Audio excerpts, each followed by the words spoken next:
Alright guys, today we're going to be working on a Mercedes-Benz 2008 CLK 500. You don't need no lift to change out the compressor. This is a V8 5.5. It is very difficult to get. It's only three bolts holding onto the compressor, but it is very difficult to get to. Anyways, it's going to be a E-Torx. It's going to be a E12 for all three bolts. You need this long one just for the one in the back. This long socket. There's three bolts in total. It's right here. There's one right there. This one right here. And then the final one right here. Now, you could put a short socket and an extension and it won't fit. This one's just perfect. You can see. I mean, right now I have the engine lifted. Earlier when I didn't, it was no space at all. But I'll show you. You get a short E12, and I got an extension, a short one right here. I got this car on jacks, the car ramps. I have a short one, and you can put it on there. But as you can see, from right here, it looks like you have room, but from right here, you can't fit a ratchet. So, the long socket, that's where it comes in helpful. So you compare them. You can see the difference. You can see the difference between the short socket and the extension compared to just the long socket. So that's why this one come in helpful. It's just for the back. For the front two, in the other hand, where that? Right here. This one on top. This one on top. It's easy to get to with the car, with the engine lifted or not. You just need a short one and a good skinny ratchet. I have a shallow ratchet, so this was perfect for the job. But this one right here is the most problematic one that I've been fighting with. I had to rig some stuff up, which I do not recommend because this is not professional at all. You would have to move the AC lines out the way. I believe these are the AC lines. Yeah, you would have to remove them from right here where they go. It's also two E12 bolts, these right here. And then I zip tied them to the sway bar just for temporary, so it wouldn't get crushed by this. And you would have to loosen up the bottom engine bolt. That's right. Let me see, right there. That is a E something, but I just used the regular 13 socket. So let me see what it is in E. Might be an E16.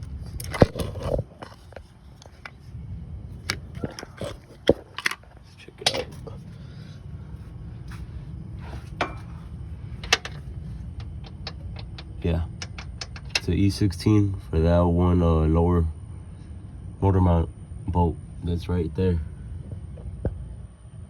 I just use a regular long 13 millimeter, but the proper one to use is a E16.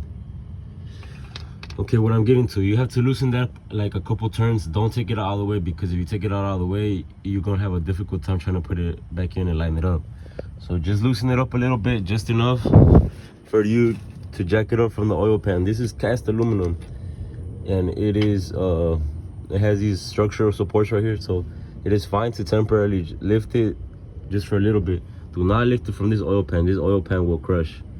Use the aluminum one just for temporary. That's why I say I do not recommend it. But this avoids doing any extra other things. As you can see, I got the bolt.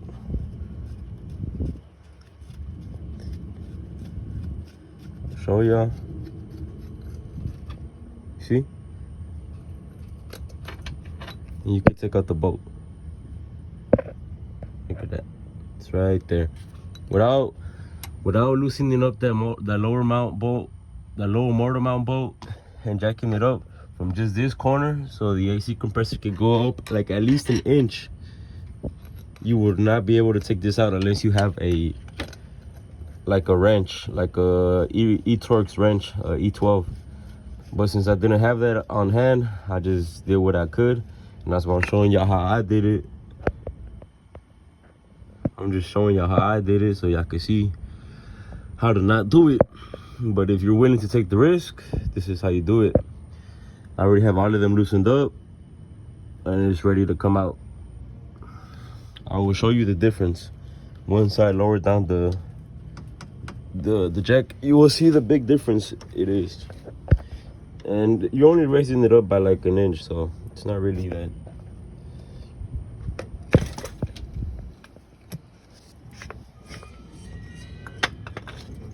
You can see I used a 2x4 with about like 4 inches, and this smaller one right here that's about 2 inches, and I just stacked them up like this. I don't really have a lot of scrap pieces, so I did what I had to do. Y'all do it your own way.